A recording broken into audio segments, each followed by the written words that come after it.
Greetings everyone. I am going to introduce to you the group 6, which are Abeliana Mark Jeric, Kalansanan Colleen Ashley, Datario Rose Ann, Hilar Blessy, and me, Medalia Christine Perzaira, and we're going to discuss about the pioneer Filipino English writers in the period of reorientation from 1898 to 1910. Here, we're going to talk about the changes in literature, its background, and the Filipino English writers during this period. So here are our objectives. First, to identify the pioneer Filipino English writers during the period of reorientation and their contributions to the Philippine literature. Next, to analyze the themes, literary techniques, and messages of Air Castles by Juan F. Salazar and To My Lady in Lawag by Proceso Sebastian, because these are the two literary pieces we're going to talk about from this period. And lastly, to recognize the influence of these works on the development of English language poetry in the Philippines. Now, let's first discuss the period of reorientation from 1898 to 1910, which will be presented by me. So this period created a significant shift in Philippine literature and education due to the American occupation. So let's explore how this transition influenced Filipino writers and the use of the English language during this time. So, I would like to refer to this period as the beginning of Philippine literature in English. But first, let's talk about what transpired in this period or what really happened in the period of reorientation. So it says here that the period of reorientation covered the early years of the American period and the landing of the Americans to Philippine shores, including the Philippine-American War. And even during the war, the Americans established a public school system in areas that have been pacified. So the period of reorientation is about the early years of the American ruling in the Philippines, where they arrived in 1898. Like, this is after the Spanish-American War, where the Spaniards lost to the Americans. So to give you an idea, before the Philippine-American War, first there was the Spanish-American War, where the U.S. declared war on Spain in 1898. So the U.S. fought Spain in the Philippines, so it's like the Philippines served as a battleground for the war. That's why the Battle of Manila Bay took place, if you have any idea. And that was the first major battle in the Philippines.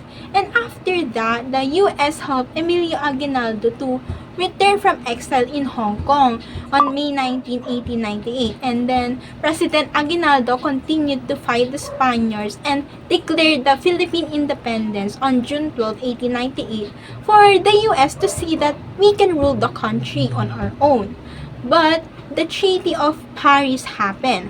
Because the U.S. defeated Spain, they both agreed to sign the Treaty of Paris on December 10, 1898, where in this treaty, Spain gave up the other countries under its rule, especially the Philippines, and they sold us for $20 million. And the Filipinos were not consulted by it, so it leads to the resentment towards the Americans. So after that, the Filipinos realized that, oh my gosh, we're under the control of the Americans now. Like, we should do something about it. So we were like tricked. Since the U.S. helped Emilio Aguinaldo, we started to think that maybe we could have an alliance with them for independence. But no, the U.S. wanted to rule us. So this began the Philippine-American War in 1899 to 1902, where the Filipinos resisted being under the rule of the Americans. But then, in 1901, Emilio Aguinaldo was captured by the Americans, and this weakens the Filipino resistance since Aguinaldo leads the revolution this time. So because of this, many Filipino soldiers were killed, but But we still didn't stop. So we were so determined to still fight that even though we don't have any soldiers left, the Filipinos really created a way to fight. So through guerrilla warfare. So even though we don't allow the Americans to rule us through the war, they still continue to build public schools in areas that they mark as theirs. So it will look like that the war is futile to begin with because it just caused a lot of casualties. And in the end, Theodore Roosevelt declared the official end of the war since Aguinaldo was captured. So we have nothing to do about it now. So that's why in 1898, English as a literary vehicle with the American occupation on August 13, 1898, and as they say, a choice bestowed on us by history. So meaning to say, this was the beginning of the use of the English language in Philippine literature because of the Americans. And as they say, a choice bestowed on us by history, meaning that Filipinos did not voluntarily choose English. But due to American colonization, it became the main language of education, in education, government, and in literature. So we have no other choice but to adapt and comply. So next, in the 1900s, English came to be used as a medium of instruction in public schools. And from the American forces, we recruited the first teachers of English. So before the Americans colonized us, usually the common language we used in literature were Spanish and other local languages like Tagalog, Ilocano, and Cebuano. However, since the Americans took control, they declared that English should be the new medium of instruction in schools. Since the American controlled the education system, they needed teachers who could teach English to us Filipinos. So that's why the first teachers of English were the American soldiers because they were the few people in the country who could speak and teach the English language. So the first English teachers were the American soldiers stationed in various areas, and later on, the professional teachers arrived via the U.S. Army transport ship, the USS Thomas. Hence, these pioneering teachers were called Thomasites. So, at first, the American soldiers were the ones who taught English and they were stationed in various areas. But since they are not professional educators, the US decided to bring professional teachers from US to teach us Filipinos the English language. So the ship that they used to send the teachers to us is named the USS Thomas. So because of that, they were given the name Thomasites. So that's the resemblance of it. So by 1908, the primary and intermediate grades were using English. It was also about this time when UP Forerunner in the use of English in higher education was founded. So this means that at elementary levels like around ages 5 to 10 and middle school levels like around ages 11 to 14 were using the English language. So meaning most subjects were already being taught in English instead of Spanish or local languages. And during the same period, the University of the Philippines or the UP was established and it became a pioneer in using English for higher education, meaning that college level courses were taught in English. So this helped spread the use of English not just in schools but also in literature, government, and professional fields. So the University of the Philippines was established to train young Filipinos for tasks in colonial bureaucracy. So the reason for the establishment of the University of the Philippines is to educate and train young Filipinos to work in the colonial government under the American rule. So meaning to say they want the Filipinos to have roles to help in running the colony, like being clerks, teachers, government officials, and civil servants. And UP serves as the training ground for the Filipinos to become educated, for them to help run and to help run the government and assist in administrative tasks. However, they were still under American authority and still needed to follow the US policies and systems, because they want us to help the colonial government but still follow their rules. So even though we're given the opportunity to have the education, we still need to abide by the rules of the American people during this time. So in addition to that, they established the public elementary, secondary, and tertiary schools around the archipelago, meaning to say it created more opportunities for the Filipinos to be educated. They wanted Filipinos to learn the American way of education, so they made English as the main language in schools. And their goal was to teach the basic subjects, train the Filipinos for jobs, and to prepare them for government work. So this way, Filipinos could help run the country but still follow the American rules and system. So because of this, more Filipinos learn to read, write, and speak English, which later had a big impact on our education and culture, and also to the way of our thinking. And in this period, we are now heavily influenced by the Americans, since their culture is taught to us during this time. So to give you an idea about the education system, the education system in this period is that all children from ages 7 and above were required to go to school in their own town or province. So the government provided the free school supplies to help the students. So the education systems had 3 levels. So we have the elementary, which is 4 years in primary and 3 years in intermediate, and high school 4 years then, and college at tertiary level are a higher education for specialized studies. But unlike the Spanish period, the religion was no longer taught in schools. So if the student excelled academically, they were given a chance to study in the US for free. So they were called the pensionados or the scholars, because the government paid for their education.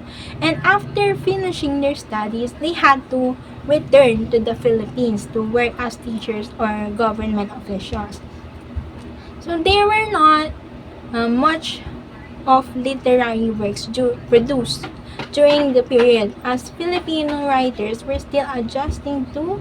So number one, we have the idea of democracy, because after the years under the Spanish rule, the Filipinos were not experiencing the freedom of expression, which we're not used to it. Yes, and it's still new to them. So next, the English language. The writers had to learn and get used to English, which was very different from their native languages. So it is a big step for Filipinos to adapt those changes in shifting languages. And lastly, the English literary style, because unlike the usage of the writing style in Spanish period, the English writing was more direct and precise and has a different way of storytelling. So Filipino writers had to adapt to a new way of expressing their thoughts, which became a challenge for them for a while. So that's why not much was produced during this period, and what literature was produced was not much literary worth. But there were attempts in writing literature in English, which are periodicals and poetry, and this will be discussed by Miss Datario Rose Ann. Dangal greetings everyone, I'm Rose Andatario. I'm going to discuss periodicals. How did the periodicals of the Philippine Times of Orientation shape the nation? The shift from Spanish to English created a linguistic duality. Rise to English publications alongside Spanish ones, and how did this reshape the landscape of communication?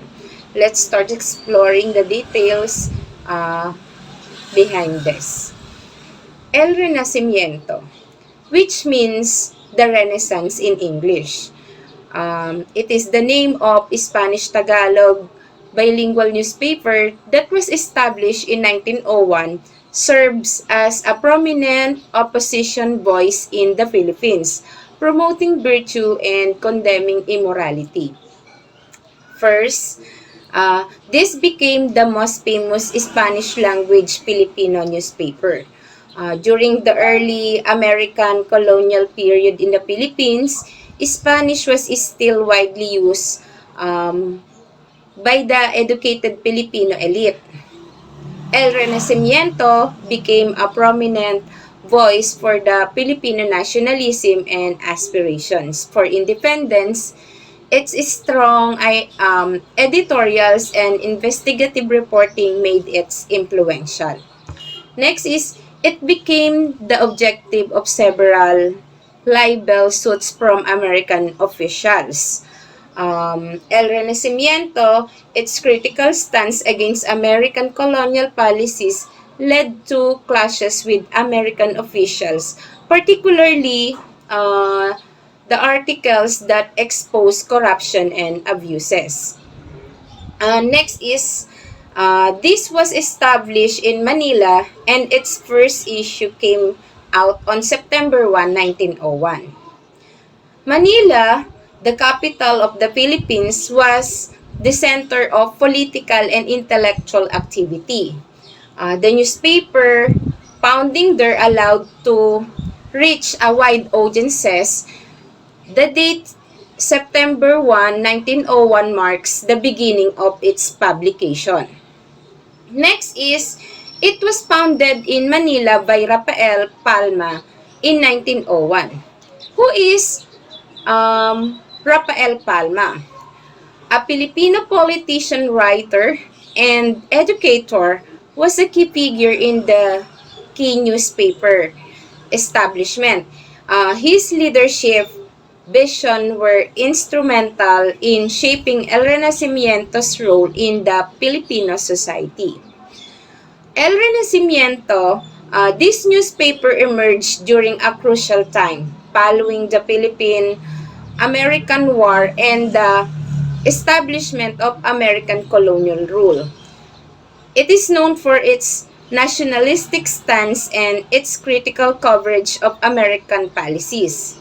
The newspaper served as a platform for expressing Filipino aspirations for independence and self-governance. It played a significant role in shaping public opinion and fostering a series of national identity. Um, One of the most notable events associated with El Renacimiento was the publication of the editorial Aves de Rafinha. Um, this editorial, which criticized corruption within the colonial government, led to a libel suit filed by then Secretary of the Inventor Dean C. Worcester. This event shows the newspaper willingness to stand up the colonial government. Rafael Palma was involved in the early direction of the newspaper, contributing its nationalistic voice. His movement highlights his commitment to using its nationalistic voice.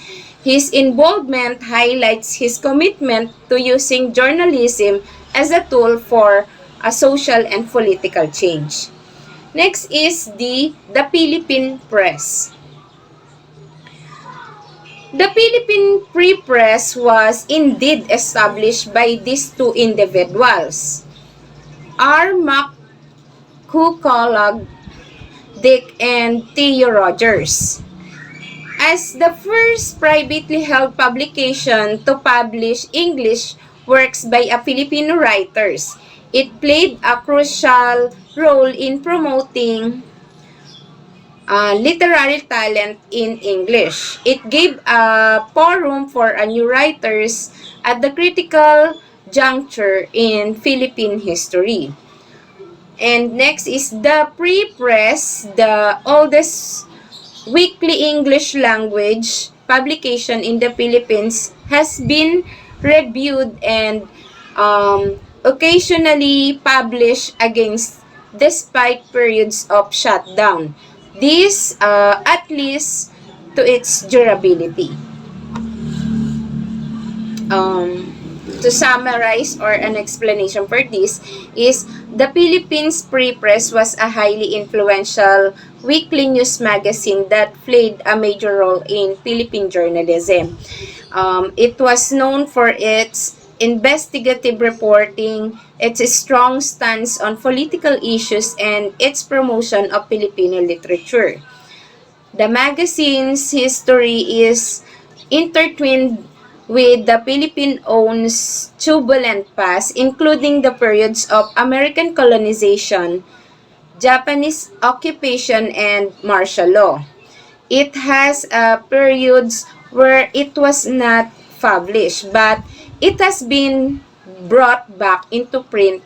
Its impact on the development of Philippine journalism and literature undeniable.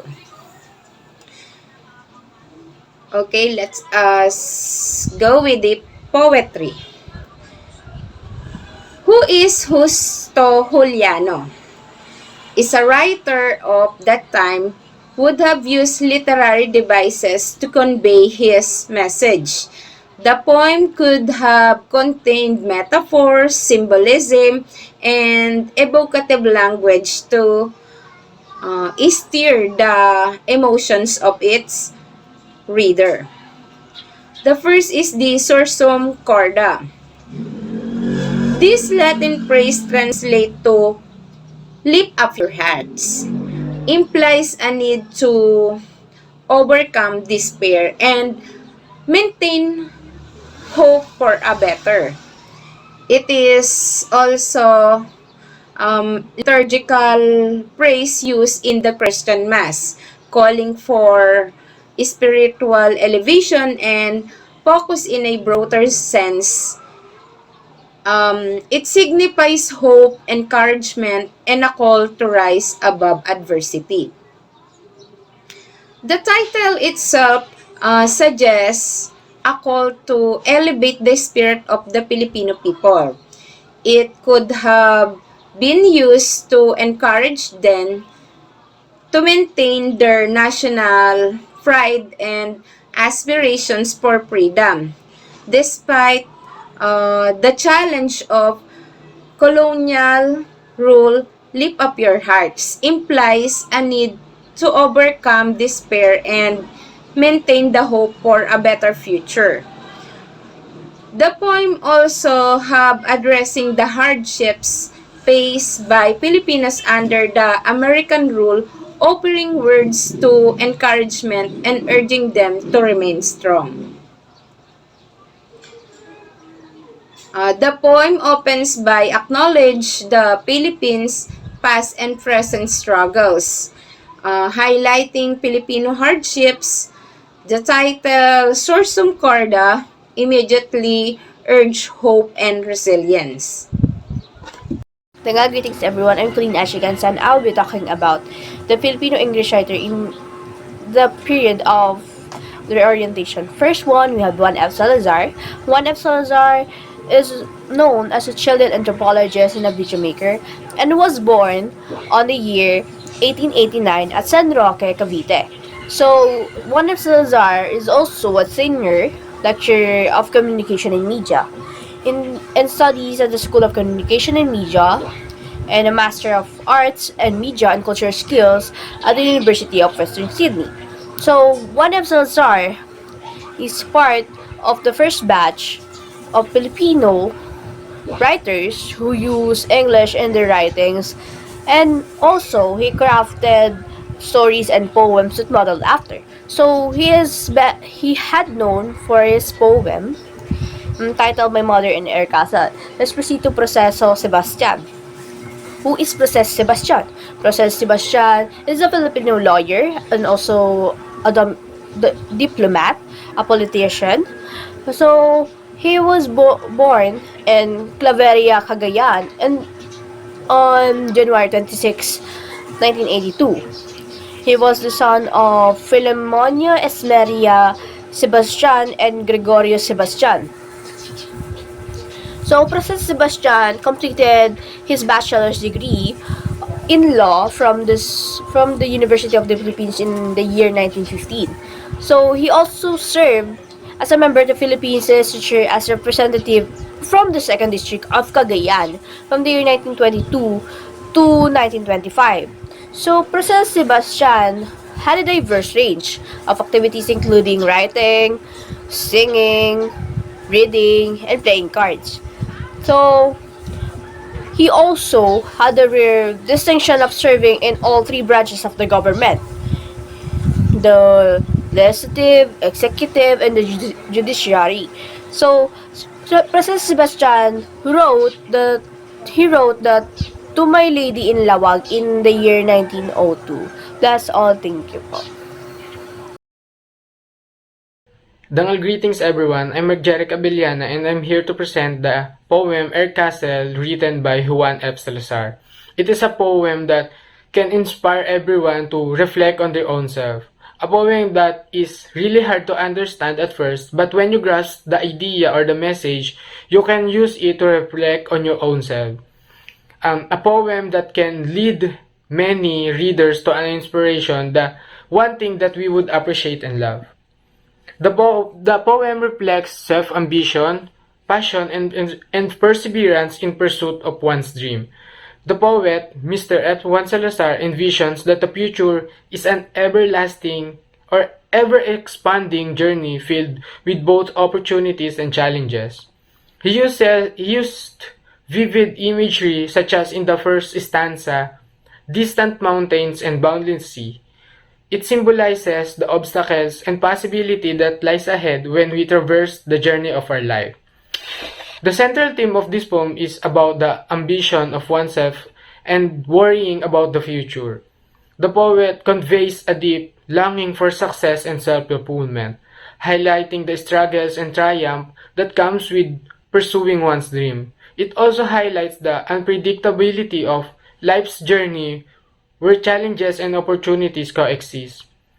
This perspective encourages readers to remain unshaken or steadfast in their aspiration despite the difficulties that may encounter. My favorite line in this poem is the last stanza that goes by. If I be met by my adverse fate, and all my dreams but in vain, then must I work the harder yet, with high resolve to try again. This stanza expresses resiliency and determination in the face of challenges. Mr. Juan F. Salazar acknowledges that fate may not be always in our side or be favorable, and that our dreams may not become true or we can't get it at the first try. However, instead of giving up, you should choose to work even harder and remain steadfast in your effort. We can I have a favorite line or quote that goes by, fall 7 times and stand up 8. We can connect this to this poem because they both encourage the reader to work harder even if you fall. This both the quote and the poem both conveys the idea of that the failure is not the end but a reason to keep pushing harder with renewed determination. The poem embraces perseverance as the key to overcoming obstacles. And that's all for my part. Thank you. So, Denga greetings everyone. I'm Blessy Haylar, and now I'm going to discuss one of the famous poems of Princesa Sebastian, which is To My Lady in Luang.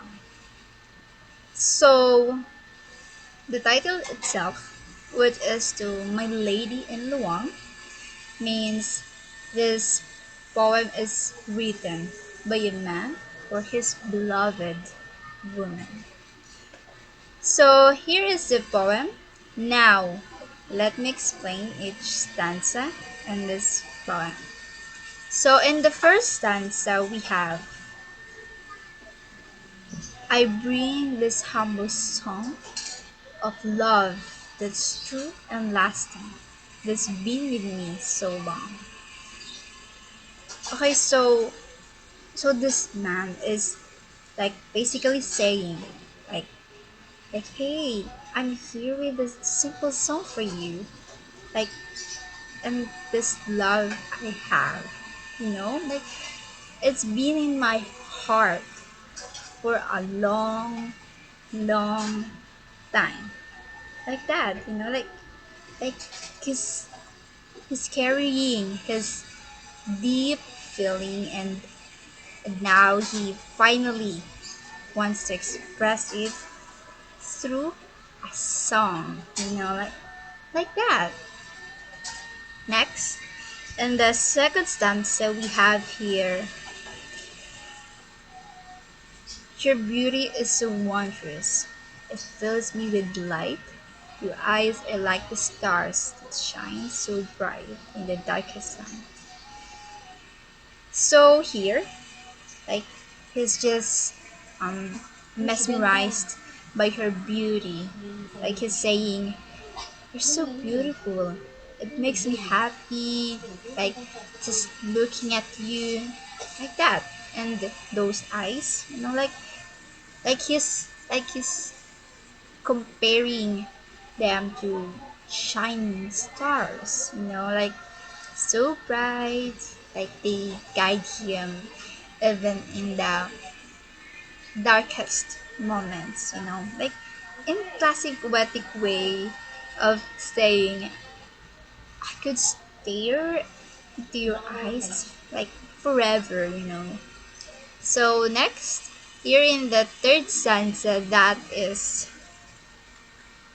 your voice is like the music. It soothes my troubled soul. Your smile is like that shine that makes my heart feel warm. I know.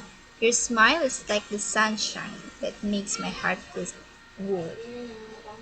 Like that. Now he's talking about how much, like how much comfort she brings him.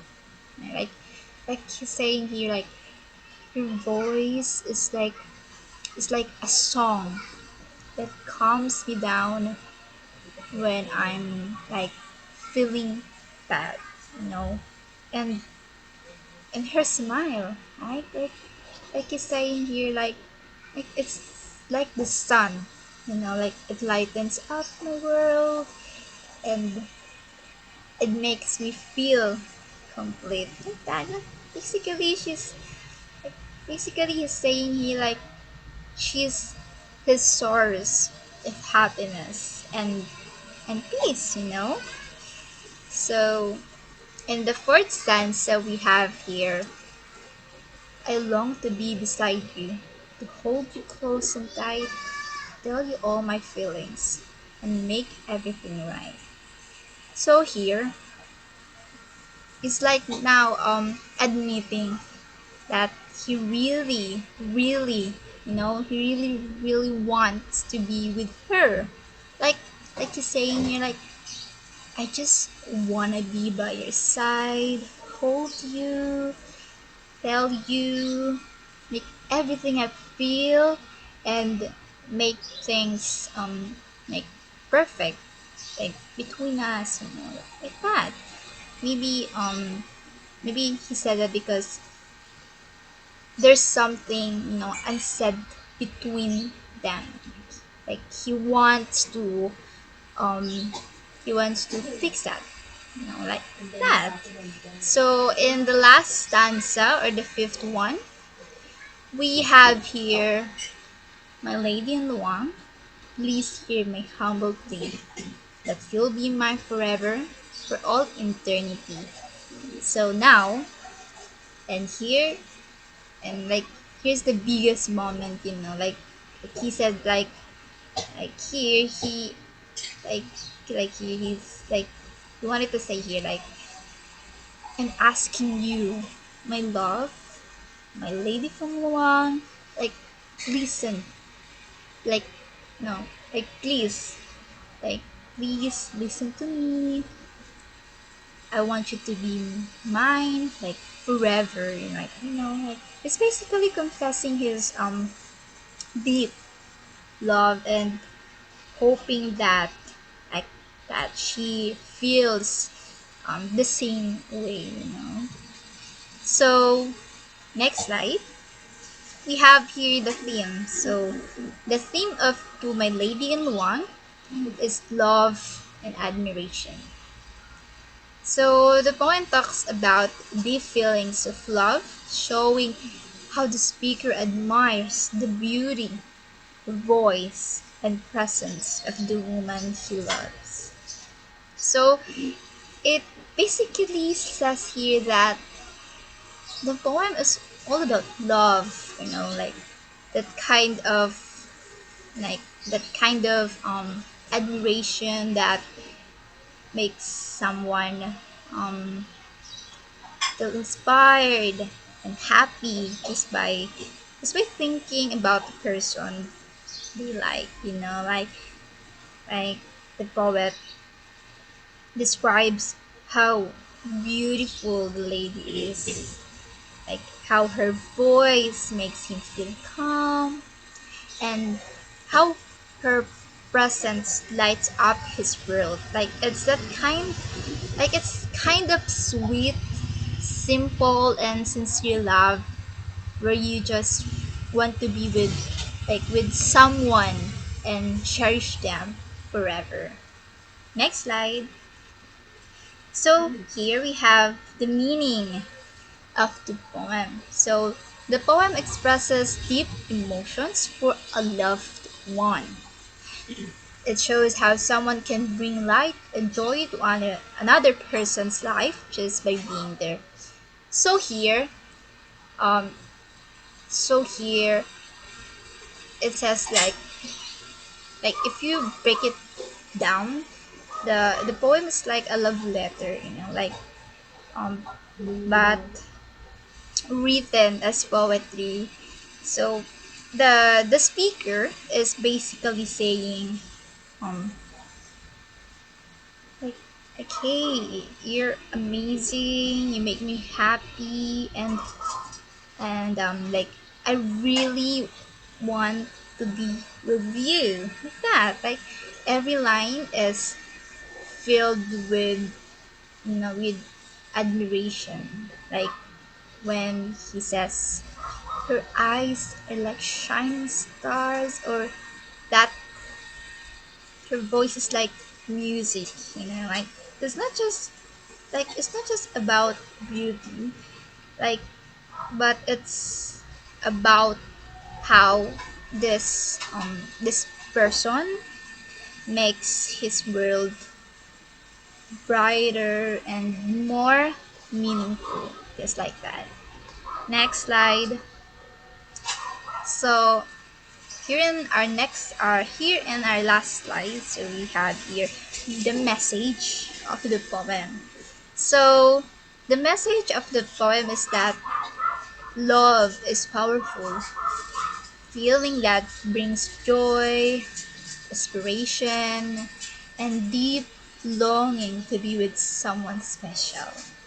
All right. So so here, so the poet wants us to take away from this, like this love isn't just about the looks or sweet words. Like it's about how someone makes you feel inside, like that, in that kind of feeling. So the poem teaches us that when we truly love someone, we admire them, right? We appreciate them, and we want to stay with them, like no matter what. Yeah, like it's a heartfelt message about cherishing the people we love. So this is the end of our presentation. That's all. Thank you.